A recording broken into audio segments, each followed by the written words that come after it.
Hello and welcome to the video. This is the Quest 3S.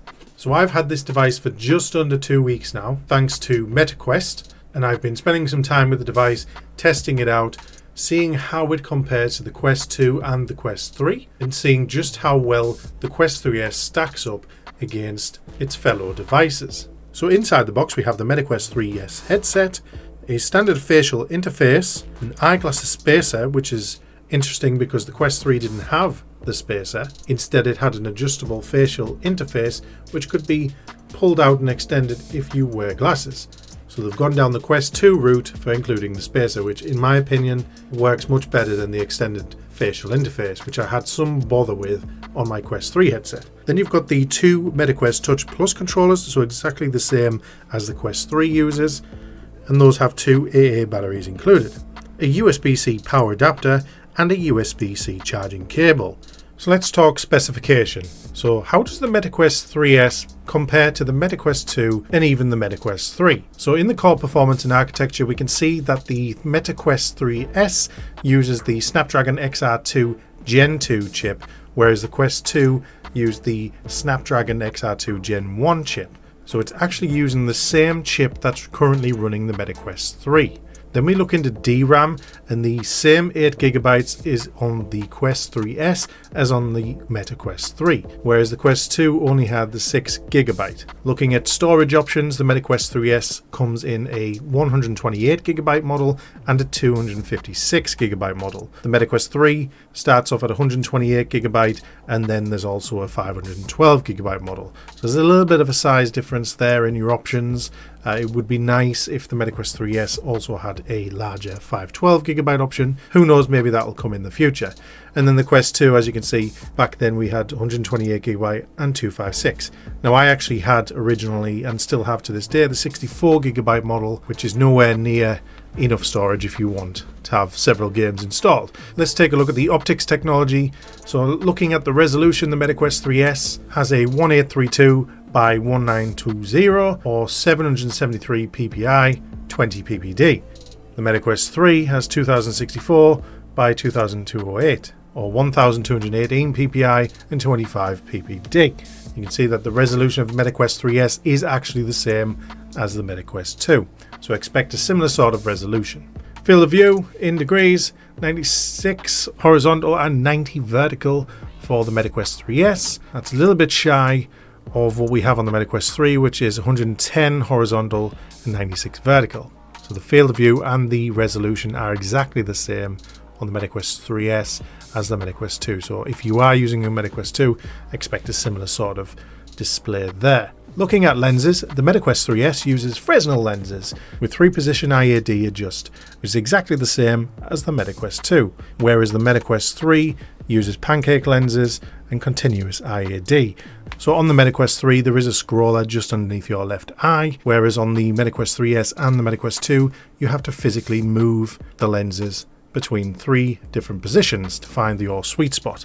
The MetaQuest 3S unfortunately doesn't have face and eye tracking, but neither does the MetaQuest 3 or neither did the MetaQuest 2. They do however have hand tracking and pass-through. So looking at the pass-through, we can see the MetaQuest 3S is exactly the same as the MetaQuest 3 in terms of pass-through, which is a massive upgrade compared to the grayscale that you had on the MetaQuest 2. So the pass-through technology is the same.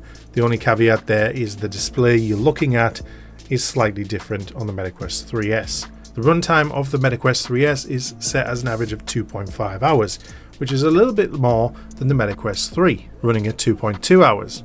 And that's half an hour more than the MetaQuest 2, which was sitting at around 2 hours. This of course is if you don't use any third-party battery packs. This is if you just use the base model of the HMD and you're not having any additional power supply. As you can see, the MetaQuest 3S on paper is a successor to the MetaQuest 2 in a lot of ways. In some ways it's identical, such as lenses and display resolution. So although there are some items that are identical to the MetaQuest 2, there's also some items that are identical to the MetaQuest 3. So it is almost a marriage of the two. So it is I would describe it as a Quest 3 Lite. So some of the things that I noticed when I first put on the MetaQuest 3S headset, the tutorial was lovely. When I first got my Quest 2, there was a sort of a tutorial and a welcome to the Quest, and you did the first steps application. It kind of showed you the ropes and how to get into it.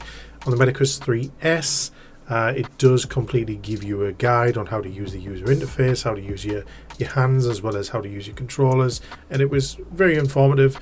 Unfortunately, you can't skip it, so if you are someone who is very familiar with the MetaQuest UI and you know how to use a Quest and you just want to hop in, you do unfortunately have to go through that. Now you can sort of rush your way through it if you know what you're doing and just push the buttons and proceed, but you do have to go through those different steps. But it will be helpful for anyone new stepping into MetaQuest for the first time. The other two things that were sort of immediately noticeable for me were the field of view, which I showed you in the specifications. The horizontal field of view is narrower than the MetaQuest 3, and I've been using the MetaQuest 3 now for about a year, so I noticed that immediately my field of view was cut off slightly. Now that isn't the end of the world, and if you haven't used the MetaQuest 3 and you've only used the MetaQuest 2, then or no device at all, then you probably won't notice that, and it won't be as much of a hindrance to you. But going from the Quest 3 to the Quest 3S, you do notice that cut off. And then the other thing is the lenses. So because they're using the Fresnel lenses and not the Pancake lenses, I think I've been spoiled by the Pancake lenses. So going from the Pancake to the Fresnel, you do notice that sort of grainy effect. You're aware of the Fresnel lenses, and things do feel a little bit more grainy, but you sort of settle into that as you're using the headset. And once you fire up a game, you forget all about that after a little while, and then you get used to the Fresnel. If you've been using Quest 2, like I say, you won't notice it as much because you'll have been using those same lenses on your Quest 2 device. The pass-through and hand tracking worked fine, although I will say that when I first started using the Quest 3S, the hands that the Quest displayed onto my hands sometimes didn't align 100%, but I think that could have been lighting in the room. But all in all, I was able to use my hands while playing. The sound quality is the same level of audio quality as you would expect on the Quest 3, and the colours in the display are amazing, and it played the games just as smooth as you would expect. The pass-through worked just fine, full colour pass-through. If you have been using the Quest 2, then you're in for a treat, because the MetaQuest 3S and the MetaQuest 3 pass-through is amazing, and it seems to be getting better all the time. Make sure you've got some good lighting. Natural lighting seems to work best. Artificial lighting seems to give it more of a grainy effect, but you can still sort of use it to its full extent, and you can get into mixed reality. The controllers, they're exactly the same as the MetaQuest 3 controllers, so I've been using those for a year now. I've got used to them. When I first picked those up, they were smaller than the MetaQuest 2, so it was something that I had to get used to, but now I am used to them, and you get used to them fairly quickly. But they're small, smooth, robust, you can't really go wrong.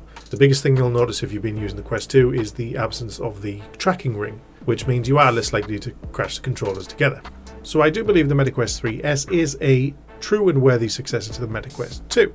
It's giving you now full colour pass-through to enable mixed reality, so you can get access to all of those mixed reality games that people have been playing on the MetaQuest 3. You're getting the new controllers, you're getting access to games that were previously only available on the MetaQuest 3, and that if you had the MetaQuest 2 you couldn't play. Would I personally buy the MetaQuest 3S? Only as an extra device for someone else in my household. With me already having the MetaQuest 3, it wouldn't really make sense for me to then go and buy a MetaQuest 3S. As I mentioned earlier in the video, I would describe it as a Quest 3 Lite. Some of the features are there, but it's using the Fresnel lenses. The field of view is cut off slightly. But if you're upgrading from a Quest 2, then you can get a real bargain for getting the MetaQuest 3S. It's a much cheaper price. The battery life is improved. You've now got full color pass-through. It's running on the latest Snapdragon chip. It definitely is an upgrade for the Quest 2. If you have a Quest 3, you may not want this unless you want a secondary device. Now, actually, the feel of the headset does feel much lighter, feels much more comfortable on the face. But as I mentioned, that is a trade-off with the field of view, in my opinion. Although I am a fan of it using the glasses spacer instead of the extendable facial interface. The glasses spacer, in my opinion, is much better. So I do think it will be worth it if you are either entering the VR space for the first time and looking for a cheap entry headset, or if you are upgrading from MetaQuest 2 now that they are no longer for sale and you want to get involved in the mixed reality stuff and you want to get access to the latest games such as Batman. Now let's talk cost. So the cost of the MetaQuest 3S is starting out for the 128GB model, you're looking at £289.99, or for the 256 model, £379.99. And so there you go, those are my thoughts on the MetaQuest 3S. Let me know your thoughts down below in the comments. If this video was a help, then please like and comment. It really does help the channel. Let me know your thoughts on the Quest 3S. Are you going to buy it? Do you currently own a Quest 2? Do you currently own a Quest 3? And if you've got any other questions about the device, then feel free to shoot them in the comments and I'll answer as many as I can. Hope you enjoyed the video and I'll see you on the next one. Bye bye.